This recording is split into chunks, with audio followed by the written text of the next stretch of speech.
Chapter 1. Nashville, Tennessee, December 9th, 1961.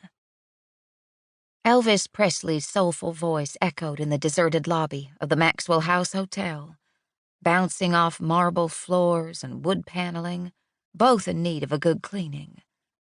Are you lonesome tonight? Do you miss me tonight? Are you sorry we drifted apart? If the radio weren't so far away, at least 6 long steps, I'd tell Elvis to mind his own business and switch off the music. Silence was a better companion than the melancholy mood his words brought. But I didn't rouse. I remained where I'd been the past hour, slumped behind the guest services desk at the far end of the cavernous entrance hall, bored out of my mind. Such was the exciting life of the daughter of a hotel manager. A puff of frustration passed over my lips.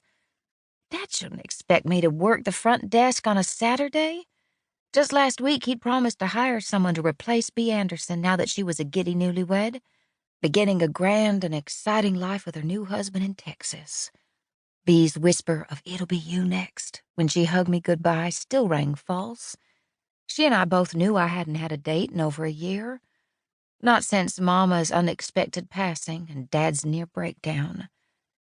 An issue of Life magazine, discarded by a guest, lay on the desk. With little enthusiasm, I picked it up. A picture of actress Sophia Loren stared back at me. No disrespect to Miss Loren, but I had no interest in reading about the tiger-eyed temptress. Hollywood and all its glamour seemed a million miles away from Nashville and the dull existence I endured these days. With a groan, I tossed the magazine aside and stared out the tall window at the far end of the lobby. The front entrance to the Noel Hotel across 4th Avenue filled the view, and downtown Nashville hummed with mid-afternoon activity. Automobiles, buses, and streetcars zipped past. Saturday shoppers jammed the sidewalks, heading to various department stores and shops. Life carried on outside the brick walls of the hotel, but for me, time seemed to stand still. I planted my chin on the palm of my hand and stared at nothing in particular, my mind going where it often went these days. Mama. It's strange how one person's life could be so completely interconnected to another's, without them actually being aware of it. Mama and I hadn't been like most mothers and daughters I knew. Her world had revolved not around me, but around my brother, Emmett. The two were inseparable, or at least that's how it always seemed to me. An outsider looking in at their giggles, secrets, and shared joys. I don't think Mama intentionally left me out. There simply wasn't room for me in her all-consuming devotion to Emmett and his care. Even now, a year after her sudden death, Emmett talked to her as if she sat right next to him. Dad said Emmett's 17-year-old mind was actually that of a 5-year-old child, and he couldn't process the full meaning and permanence of death. Maybe he never would, making me wonder if that was actually a better way to live, rather than suffering under the heavy mantle of grief and guilt I carried every day.